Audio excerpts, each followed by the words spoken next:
السلام عليكم ورحمة الله وبركاته. الحمد لله رب العالمين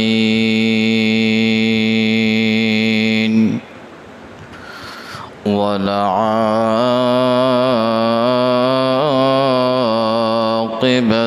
للمتقين والصلاة والسلام على رسوله النبي الكريم.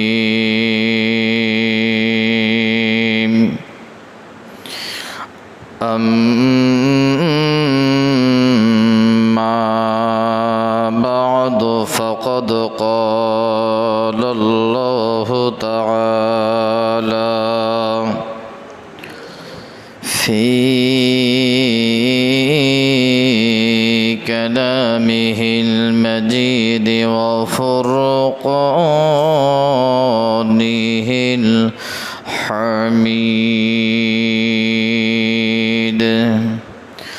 أعوذ بالله من الشيطان الرجيم. بسم الله الرحمن الرحيم. وامتازوا اليوم أيها المجرمون.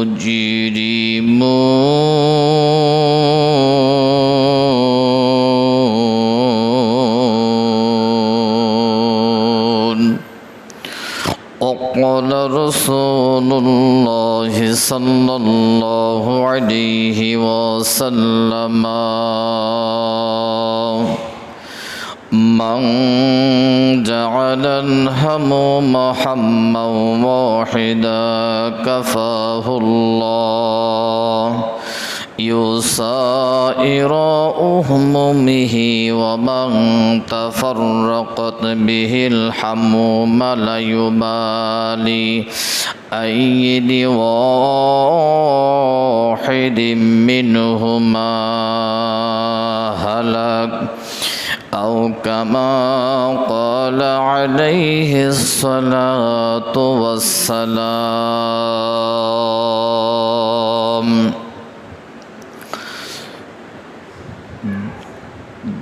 আকাশ থেকে কার হুকুমে পড়ে বজ্রপাত, মেঘে মানা কার হুকুমে দেয় বৃষ্টিপাত। পানির ওপর সমতল জমিন কে রাখলো ভাসমান,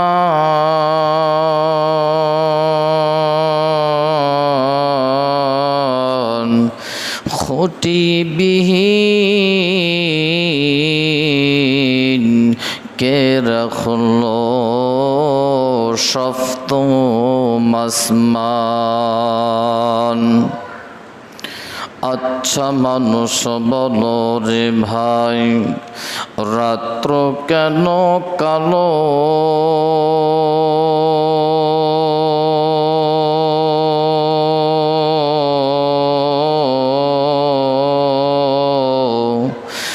চাঁদ সূরজ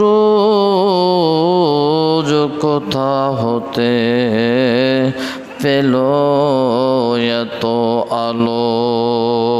শিমুল গাছে কে দিল ভাই নরম নরম তোলা?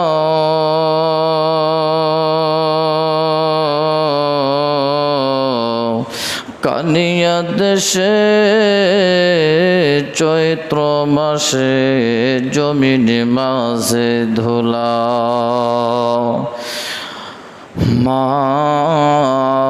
খলাকনাকুম ওয়া মা আনজালনা আলা রাসূলিহিল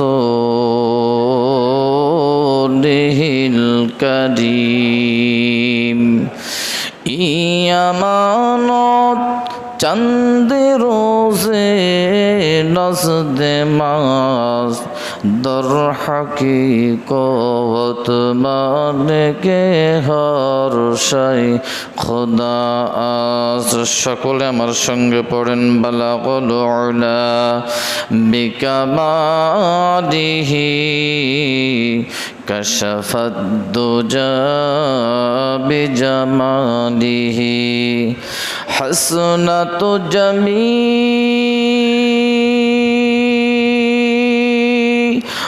خصاله صلوا عليه وآله ইয়ামানত চাঁদ রোজে নজদে মাস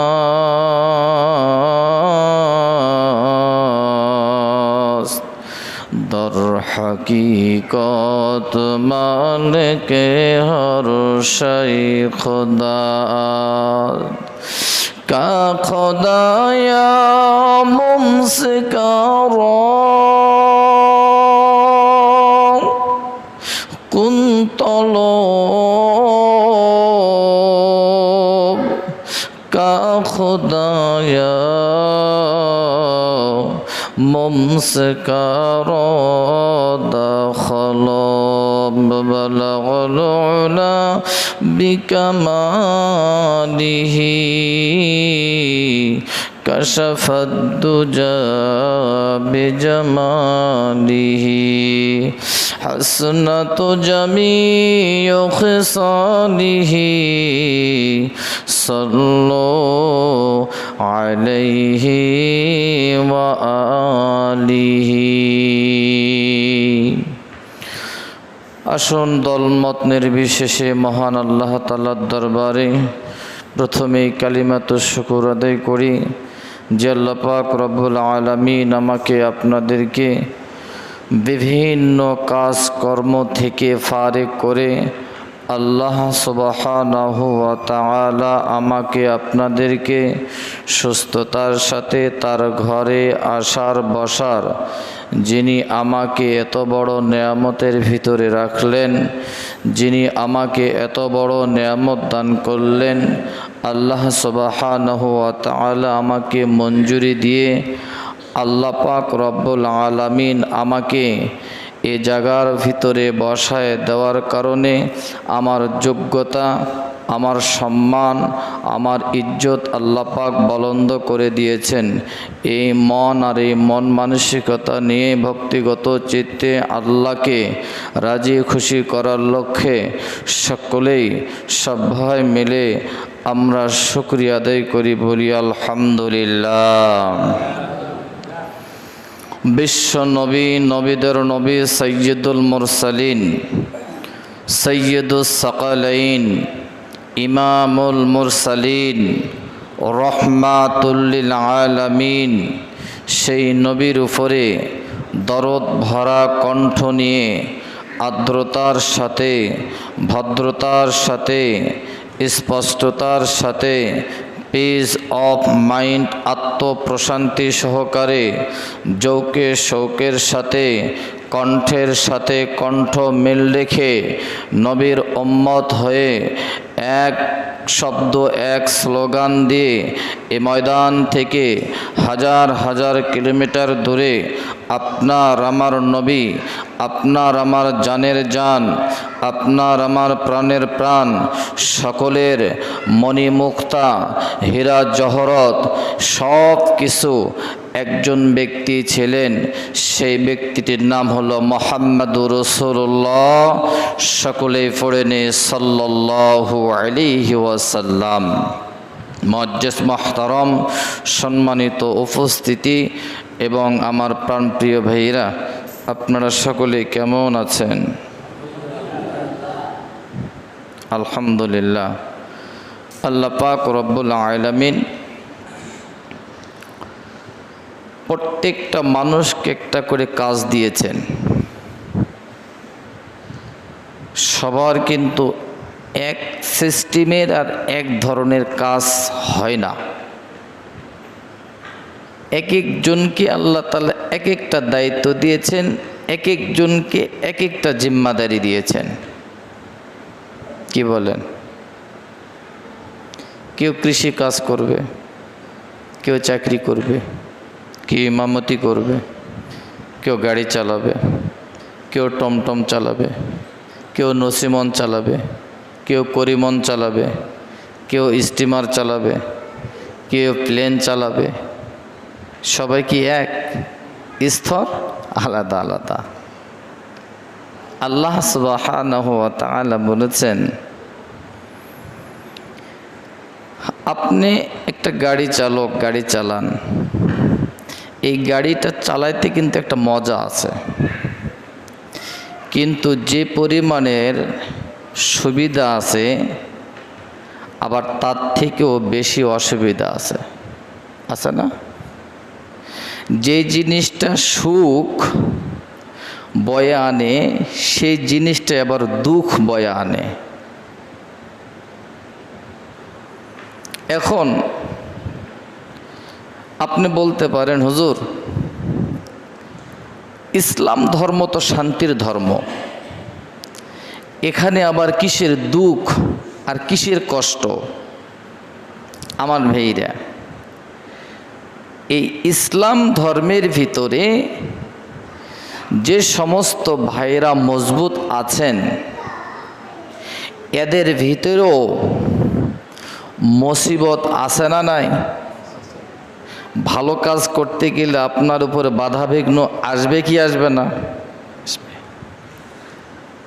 এটা একটা বিপদ যে আমি একজন মুসলমান, আমার যেটা কাজ করে যায়, কিন্তু এখানেও বাধা বিঘ্ন আছে। আল্লাহ সুবহানাহু ওয়া তাআলার একজন বান্দা একজন হুজুরের কাছে দোয়া নেওয়ার জন্য আসছেন। হুজুর, আমার জন্য একটু দোয়া করে দেন, আমার বাড়ির মধ্যে অভাব, অনটন, অশান্তি সবসময় বিরাজ করে। আল্লাহর বান্দা বললেন, বাবারে তুমি কয়টা দোয়া নেওয়ার জন্য আসছো? হুজুর আমার একটা দোয়া লাগবে। দোয়া কয়টা? একটা দোয়া। হুজুর বললেন, তুমি একটা দোয়ার জন্য আসছো, আর আমি চিন্তা করতেছি আমার 4টা সমস্যা নিয়ে আমি ভুগতেছি, এর আজ পর্যন্ত সমাধান আমি বের করতে পারি নাই। তবে যুবক, তুমি আমার কাছে দোয়া নেওয়ার জন্য আসছো, তুমি যদি এই 4টার সমাধান দিতে পারো তাহলে আমি তোমার জন্য একটা দোয়া করে দিব। তুমি যদি 4টা সমাধান দিতে পারো আমি তোমার জন্য প্রাণহীনভাবে একটা দোয়া করে দেব। আল্লাহর বান্দা যুবক বললেন, হুজুর আপনারা তো হুজুর মানুষ, দুনিয়ার চিন্তা নাই, টেনশন নাই, ফিকির নাই, আপনাদের আবার কিসের ঝামেলা? ঝামেলা থাকবে তো আমাদের, সমস্যা থাকবে তো আমাদের। আমরা দুনিয়াবি ব্যাপার নিয়ে ফিকির করি, দুনিয়া ব্যাপার নিয়ে চলি, আমাদের সমস্যা থাকবে, আপনাদের তো কোনো সমস্যা দেখি না হুজুর। বাবারে আমাদেরও সমস্যা আছে। হুজুর তাহলে আমারটা স্থগিত হয়ে আপনারটা এক এক করে 4টা বলেন দেখি, আমি যদি ফয়সালা দিতে পারি তাহলে আপনি আমার ব্যাপারে একটু আল্লাহর কাছে প্রার্থনা করবেন। আল্লাহর বান্দা, আল্লাহর মনোনীত বান্দা, এই বান্দা যুবককে ডাক দিয়ে বললেন, যুবক রে, এ যুবক, আমি কোরআনের মধ্যে অধ্যয়ন করেছি, পড়েছি। কোরআনের মধ্যে লেখা আছে, কোনো মানুষ যখন মায়ের পেটে কেবল আকার আকৃতি হয়, মায়ের পেটে যখন কোনো সন্তান আসে, আল্লাহ পাক রব্বুল আলামিন ওই সন্তানটা বদকার হবে না নেককার হবে, পেটের মধ্যে যে সন্তানটা থাকে ওই অবস্থায় আল্লাহ পাক রব্বুল আলামিন লিপিবদ্ধ করে দেন। বলেন সুবহানাল্লাহ। যুবক, আপনি আমার কাছে এসেছেন দোয়া নেওয়ার জন্য। দোয়া তো একটা, সমস্যার কথা কয়টা বলা হলো? একটা, যে আমি হুজুর মায়ের পেটে যখন ছিলাম আমি নেককার না বদকার? যুবক, তুমি এটার সমাধান দাও। যুবক বড় টেনশনের মধ্যে পড়ে গেল। যুবক বললেন, হুজুর আপনি যে সমস্যার কথাটা আমার কাছে উত্থাপন করলেন হুজুর, ও হুজুর আমি নিজেও বলতে পারবো না আমি নেককার না বদকার। পারবে? জানেন কে? এবার যুবক বললেন, হুজুর আমি নিজেও জানি না আমি নেককার না বদকার। এবার হুজুর বললেন, বাবারে যদি অনুমতি দাও, তুমি যুবক মানুষ, আমি 2 নম্বর কথাটা আমি তোমার সামনে প্লেস করতে পারি।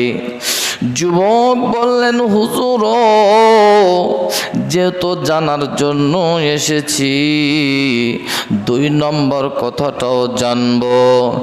এবার হুজুর বললেন, যুবক রে 2 নম্বর কথাটা হলো এই, একটা মানুষ যখন মায়ের পেট থেকে যখন নরমালি ডেলিভারি হয়ে দুনিয়ার জমিনে আসে, এই মানুষটা যখন মারা যায়, এই মানুষটা যখন মৃত্যুবরণ করে, আল্লাহ পাক রব্বুল আলামিন ওই লাশটাকে যদি আল্লাহর বান্দা যদি ভালো হয় তাহলে তার লাশটা যাবে ইল্লিনে, আর যদি খারাপ হয় তার লাশটা যাবে সিজ্জিনে। এ যুবক, ও 48,000 বর্গ কিলোমিটারের ভাইরা, বাংলার জমিনের ভাইরা, এবার হুজুর বললেন, যুবক রে আমি ইল্লিনে যাব না সিজ্জিনে যাব, এইটার সমাধান তোমাকে দিতে হবে।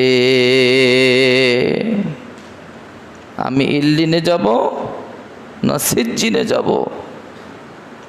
যুবক তুমি ফয়সালা দাও।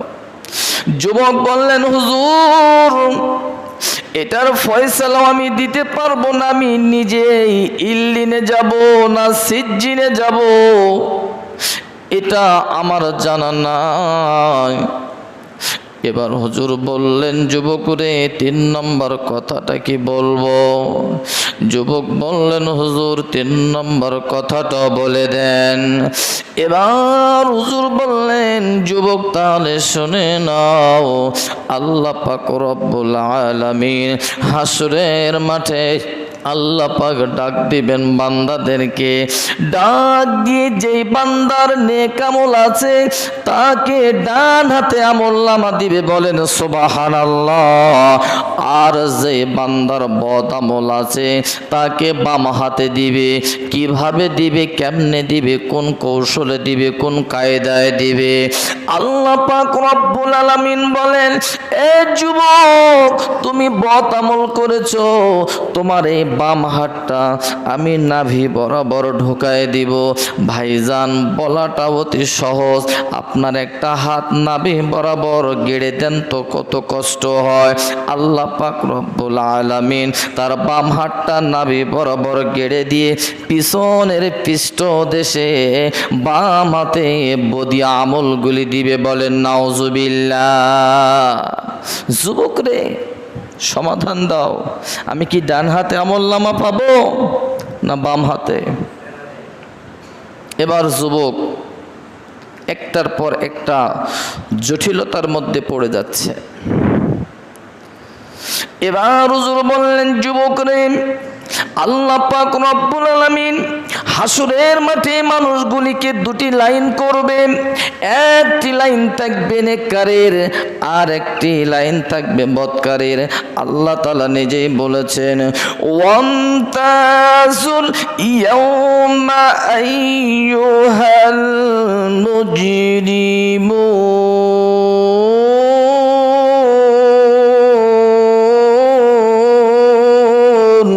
হে পৃথিবীর মানুষ, ভালো করে শুনে নাও, আমি হাসরের মাঠে এই মানুষগুলিকে আমি দুইটা লাইন করায় দিব। একটা লাইন থাকবে নেককারের, দ্বিতীয় লাইন থাকবে বদকারের। এবার হুজুর বললেন, যুবক তুমি বলো, আমি নেককারের দলে থাকবো না বদকারের দলে থাকবো? যুবক বললেন, হুজুর আমি কোন দলে থাকবো আমি নিজেও জানি না। আমি কোন দলে থাকবো নিজেও জানি না।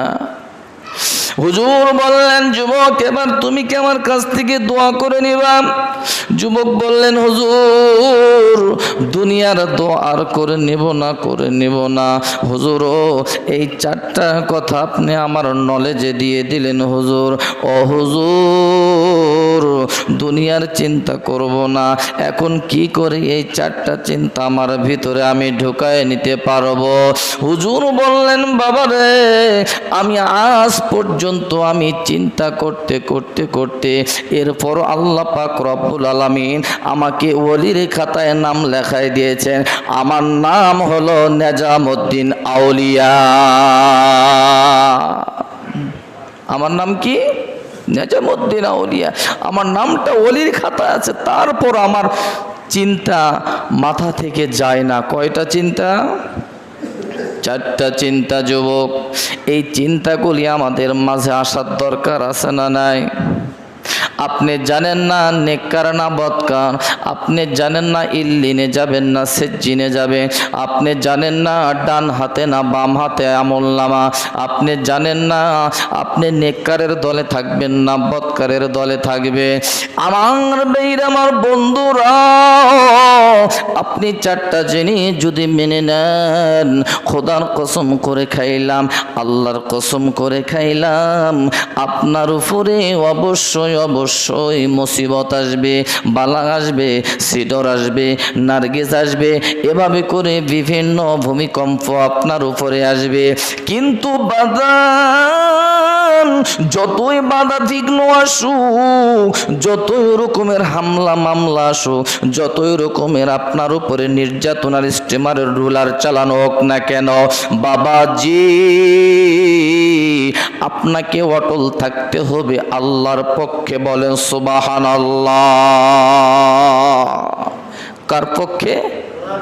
আপনার উপর যদি মামলা দেওয়া হয় আর যদি বলা হয় যে কাল থেকে নামাজ পড়লে তোমার উপরে 144 ধারা, তোমাকে হাজতখানায় নেওয়া হবে, নামাজ ছেড়ে দিবেন? ছেড়ে দিবেন? ছেড়ে দেওয়া যাবে না ভাই। আপনার উপরে যতই কিছু আসুক আপনাকে মজবুত থাকতে হবে। আর মজবুত থাকলে মদত সাহায্য আসবে কার? আমার ভাইরা, আমার বন্ধুরা, আপনারা যেমন হিম্মত করতেছেন হুজুর যতই বাধা আসুক, যতই বিঘ্ন আসুক, যতই মামলা মোকদ্দমা আমার উপরে প্রয়োগ করা হোক, হুজুর আমি এক বিন্দু পরিমাণ ইসলাম থেকে পিছু পা হব না। ভাইজান, আপনার উদ্দেশ্যে আজকের বয়ানটা, আজকের আলোচনাটা, আপনি যদি সত্যিকারী অর্থে একজন ইমানদার হতে চান, সত্যিকারী অর্থে যদি আপনি একজন মুসলমান হইতে চান, যুবক রে, তোমার উপরে অবশ্যই ঝুট ঝামেলা আসবে। তবে আপনাকে এটাও জানিয়ে রাখতে হবে, আল্লাহ পাক রব্বুল আলামিন বলেছেন, বান্দা স্বর্ণকারের দোকানে যাইবা, স্বর্ণকারে আমার ভাইরা যখন স্বর্ণটা গলায়, স্বর্ণটা গলাইতে গলাইতে আমার ভাইরা উপরে খাত পড়ে যায়, আর অরিজিনালটা কিন্তু নিচে থেকে যায়। খাতগুলি আস্ত করে স্বর্ণকারের দোকান অন্যত্তরে ফেলে দেয়, অরিজিনাল স্বর্ণটাই ওই স্বর্ণকারের কাছে সংরক্ষিত রাখে। বলেন সুবহানাল্লাহ। আল্লাহ পাক রব্বুল আলামিন বলেন, যুবক তোমার উপরে এইরকম আসবে, তবে এইরকম আসার পরও দেখো দেখো আল্লাহর বান্দা আরেফ বিল্লাহ শাইখ ইবনে জাগাব আমিনী রহমাতুল্লাহি আলাইহি, তার একটা কর্ম ছিল, যুবকরে সাতারাটা পরিচয় ছিল, সে মুসলমান, তার উপরে যত হামলা মামলা এসেছিল সে মাথা নত স্বীকার করে মেনে নিয়েছিল। এরপরও আল্লাহর বান্দা তার একটা অভ্যাস ছিল, প্রত্যেক বৎসরে মক্কা মদিনায় হজে যেতেন। বলেন সুবহানাল্লাহ। প্রত্যেক বছরে কোথায় যেতেন? হজে যেতেন। হজে যাওয়ার নিয়ত সবার আছে তো? সবাই হজ করবেন তো? দেখি কারা কারা হজ করবেন না। হজ করবেন না কারা কারা? এ বাবা বোঝেন নাই রে। আমি বলছি বোক মারার সময় কে কে শুকরিয়া আদায় করবেন? সবাই হাত তুলছে, কাছে হুজুর আমি, আমার ভাইরা, আমার যুবক ভাইরা, আমরা সবাই হজ করব। বলেন ইনশাআল্লাহ। আবার বলেন ইনশাআল্লাহ। আল্লাহ আপনি কবুল করে নেন। বলেন আমিন। এবার আরেফ বিল্লাহ শাইখ ইবনে জাগাব আমিনী রহমাতুল্লাহি আলাইহি মদিনায় যাওয়ার পরে মদিনার মাটিতে নবীজির রওজার পাশে প্রাণ ভরা আবেগপূর্ণ নিয়ে সব কিছু নিংড়ানো ভাষা দিয়ে নবীকে জানাইলেন। এরপরে পিছন দিকে ব্যাক করলেন, ওমরের রওজাতে, আবু বকরের রওজাতে গিয়ে কিছু কবিতা আবৃত করলেন। শাইখ ইবনে জাগাব আমিনী এই দৃশ্যগুলো আস্তে আস্তে করে তিনি এভাবে করে আমলে জুড়েছেন। আল্লাহর বান্দা আমলে জোড়ার পর ওই এলাকার ভিতরে রাফেজি সম্প্রদায় একটা ছিল। আমার ভাইরা, আমার বন্ধুরা, এই রাফেজি সম্প্রদায় নবীকে ভালোবাসতো না, আবু বকরকেও ভালোবাসতো না, ওমরকেও ভালোবাসতো না। রাফেজি সম্প্রদায় ইয়ামিনের দিকে দৃষ্টিপাত করে তাকায় থাকলেন।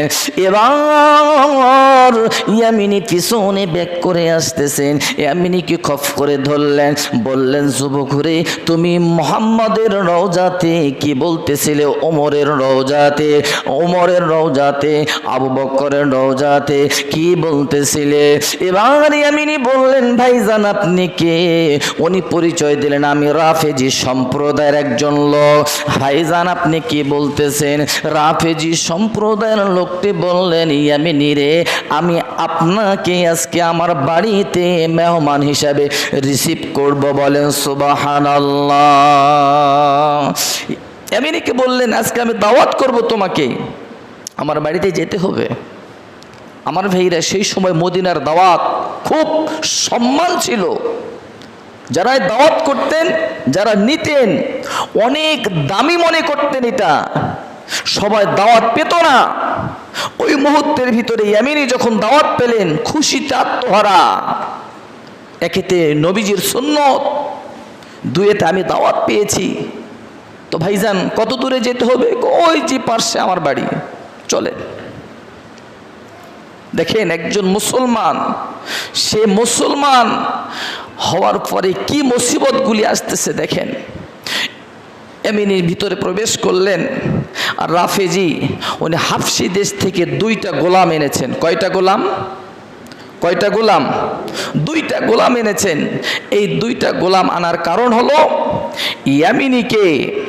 ইয়ামিনীকে দুনিয়ার থেকে খতম করে দিবে, দুনিয়ার থেকে শেষ করে দিবে।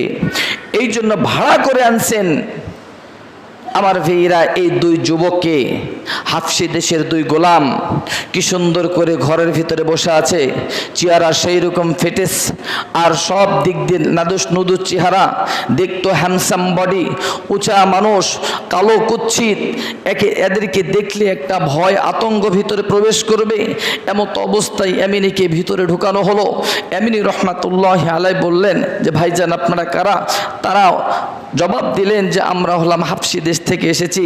তখন এই রাফেজি বললেন যে তোমরা 2 জনকে, আমি তোমাদের 2 জনকে এনেছি কারণ হলো একে অপমান অপদস্থ করার জন্য। এবার হাফসি দেশের 2 গোলাম বললেন যে স্যার আমরা কি করব? এবার রাফেজি বললেন, রাফেজি সম্প্রদায়ের লোকটি বললেন যে ইয়ামিনী রহমাতুল্লাহি আলাইহির জিবাটাকে কেটে নাও, যে জিবাটাকে মুহাম্মাদুর রাসূলুল্লাহর রওজাতে দোয়া করেছে, উমরের রওজাতে দোয়া করেছেন, এবার আবু বকর সিদ্দিক আকবরের রওজাতে দোয়া করেছেন। এই দোয়া করার দ্বারাই আমি তা গ্রহণ করতে পারি নাই, আমি বরদাস্ত করতে পারি নাই, আমি রিসিভ করতে পারি নাই। সে আমাদের শত্রু ছিল, দুশমন ছিল, আর এই ইয়ামিনী এসে এই কাজ করবে তা আমরা কখনো হতে দিব না। সঙ্গে সঙ্গে 2 গোলাম জড়িয়ে ধরলেন। 2 গোলাম যখন জড়িয়ে ধরলেন, ইয়ামিনী বলতেছেন ভাইজান আপনারা আমাকে দাওয়াত করলেন, আমি দাওয়াত গ্রহণ করলাম। দাওয়াত গ্রহণ করার পরে আমার সাথে এই দুরাচরণ করার কারণটা কি? ভাইজান এই কথা বারংবার ইয়ামিনী রহমাতুল্লাহি আলাইহি যখন বলতেছিলেন, কিন্তু 2 গোলাম, হাফসি দেশের 2 গোলাম ইয়ামিনী রহমাতুল্লাহি আলাইহিকে ধরে তৎক্ষণাৎ কেসি দিয়ে জিবাটাকে কেটে নিলেন। বলেন নাউজুবিল্লাহ। আচ্ছা ভাইজান, একজন মানুষের, জিন্দা মানুষের যদি জিবা কেটে নেওয়া হয় রক্ত পড়বে না বন্ধ হবে?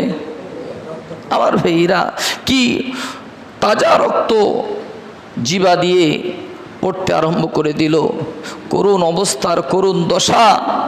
ইয়ামিনী রহমাতুল্লাহি আলাইহি মালিককে বললেন, আল্লাহ আমার সৃষ্টিকর্তা, আমি মুসলমান হয়েছি এ বলে আমার এই সাজা, আমি ইসলাম গ্রহণ করেছি এ বলে আমার এই যন্ত্রণা, আমি নবীজির একজন উম্মত হয়েছি তো আমার এই কষ্ট, আমি আবু বকরকে ভালোবেসেছি, ওমরকে ভালোবেসেছি, এজন্য কি আমার এই যাতনা? ও আমার রব, আপনি আমার দিকে তাকান, আমার কি দশা। এই মুহূর্তে যদি আমার রক্ত শূন্য হয়ে যায়, আল্লাহ আমি তো মারা যাব, আল্লাহ আমি তো শেষ হয়ে যাব। আল্লাহ তবে আপনাকে সাক্ষী রাখি, সমস্ত রক্তের বিনিময়ে হলো আমি ঈমান বিক্রয় করব না।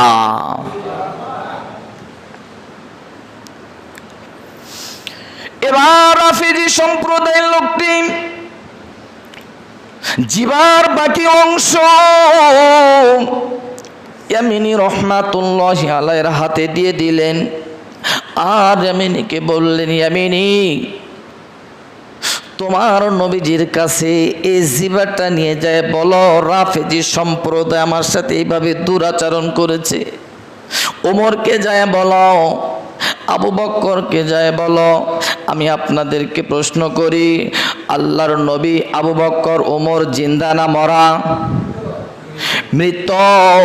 এই মৃত্যু আমার ভাইরা হাসি হাসি, আমার ভাইরা তাকে হাস্যকর ভাবে ইয়ামিনীকে বললেন, যাও যাও তাদের কাছে জিবাটা নিয়ে যাও। ইয়ামিনী আল্লাহ সরাসরি ভাবে দৃশ্যগুলি দেখতেছেন। ইয়ামিনী রহমাতুল্লাহি আলাইহি জিবাটা নিয়ে আমার ভাইরা খরগোশ কচ্ছপের মতো হাঁটি হাঁটি পা পা করে আবার রওজার দিকে রওনা হয়ে গেলে, রওজাতে দাঁড়িয়ে ইয়ামিনী আর চোখের পানি ধরে রাখতে পারলেন না। এবার চোখের পানির সঙ্গে জিবার আমার ভাইরা জিবার রক্তগুলি আর পানিগুলি বুক বয়ে বয়ে বয়ে বয়ে কাপড়গুলি রক্তে রঞ্জিত হয়ে গেল। আল্লাহর নবীজিকে বললেন, নবী গো, ইয়ামিনীর দশা আপনি দেখেন গো নবী। আমরা জানি আপনি জিন্দা নবী, আপনি হায়াতুন নবী। আল্লাহ পাক আপনাকে আজও পর্যন্ত কবরে জিন্দা রেখেছেন। আসতে বলেন সুবহানাল্লাহ। ইয়ামিনী বললেন, হুজুর, আমার যদি এই দশা হয়, বাকি আর উম্মতগুলির কি দশা হবে? আপনি কি আমাদেরকে একটু সেভ করবেন না? আপনি কি আমাদেরকে একটু রক্ষা করবেন না? আপনি কি আমাদেরকে একটু বাঁচাবেন না? ইয়ামিনী এভাবে করে তার হৃদয় নিংড়ানো কথাগুলি নবীজির কাছে জমা দিচ্ছিল। আল্লাহর নবীজি কথাগুলি শ্রবণ করতেছিলেন। যুবক এক পর্যায়ে আমার ভাইরা বলতে বলতে খাসতে গেল, চোখের মধ্যে ঘুম চলে আসলো। রওজার পাশে পড়ে গেলেন। চোখের মধ্যে যখন বিভোর ঘুম চলে আসে, আল্লাহ পাক বললেন, ইয়ামিনী রে, তুই যত কথা বলেছিস আমার আরশে মহল্লা পর্যন্ত ডায়েরি হয়ে গেছে। বলেন সুবহানাল্লাহ। এই ইয়ামিনী, তুই চিন্তা করিস না, তুই একটু অপেক্ষা কর। আল্লাহ পাক রব্বুল আলামিন মুহাম্মদকে বললেন, আলীকে বললেন, সিদ্দিক আকবরকে বললেন, আর দেরি নয়, তাড়াতাড়ি করে যাও, ইয়ামিনীর কাছে যাও, ইয়ামিনীর বাকি জিবার অংশটা তার জিবার মধ্যে লাগায় দাও। মুহাম্মদ রাসূলুল্লাহ আসলেন, আবু বকর আসলেন, ওমর আসলেন, সঙ্গে সঙ্গে তিনজন। ইয়ামিন রহমাতুল্লাহি আলাইহি ঘুমিয়ে আছেন। আল্লাহর হাবিব নিজ জান্নাতি হাত দিয়ে ইয়ামিনীর বাকি জিবার অংশটুকু লাগাই দিয়েছেন। আল্লাহ পাক রব্বুল আলামিন এবার ইয়ামিনীকে হেফাজত করলেন। ঘুম ফাত করে ভেঙে গেল, দেখে যে পূর্বের ন্যায় জিবাটা অটোমেটিক ঠিক হয়ে গেছে। বলেন সুবহানাল্লাহ। আল্লাহর বান্দা যখন এভাবে করে জিবাটা ঠিক হয়ে গেল, আল্লাহকে ডাকতে আরম্ভ করে দিল, যুবক রে, আমার ভাইরা, আমার বন্ধুরা, আপনি ইসলাম গ্রহণ করেছেন, আপনার উপর বিপদ আসবে, মামলা আসবে, মোকদ্দমা আসবে, হামলা আসবে, এই বলে আপনারা কখনো পিছু বা হবেন না, অটল থাকবেন, স্থির থাকবেন, কারেন্টের ফুলের মতো আপনারা স্থির থাকবেন, সাহায্য আসবে আল্লাহ তাআলার পক্ষ থেকে। ইয়ামিনী দ্বিতীয় বৎসরে আবার চলে গেলেন। আমার ভাইরা, তার বাবা এরকম ভাবে মুসিবতে পড়ে গেল। ইয়ামিনী ওই দ্বিতীয় বৎসরে যায় আবার দাওয়াত করলেন। আমার ভাইরা, রাফেজির ওই লোকটার ছেলে, বাবাজি আমার, ভাইরা আমার, বন্ধুরা আমার, আপনাকে আমি দাওয়াত করব আমার বাড়িতে। ইয়ামিনী বললেন, না না, আমি যাব না। আল্লাহর বান্দা বললেন আপনাকে যেতেই হবে। ইয়ামিনী বললেন, গত বৎসর তো আমার বিপদ হয়েছে, এই বৎসর যেন বিপদ না হয়, তবে আমি যাই। আল্লাহকে সাক্ষী রেখে, রব্বে কারিম, আপনি আমার পক্ষে থাকেন, আপনি আমার সঙ্গে থাকেন, বাকি আমি যা কিছু হয় আমি আমার জীবদ্দশা, আমার জীবনের ভিতরে মেনে নিব। বলেন সুবহানাল্লাহ।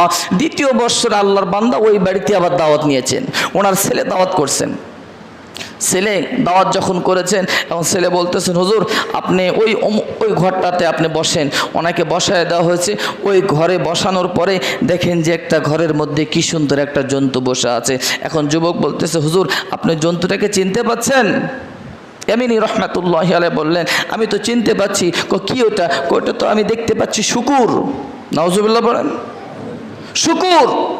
এবার ছেলে বললেন, হুজুর ওই শূকরটাই আমার বাবা, ওই শূকরটাই আমার বাবা গত বৎসরে আপনার জিবা কেটে দিয়েছিল হুজুর।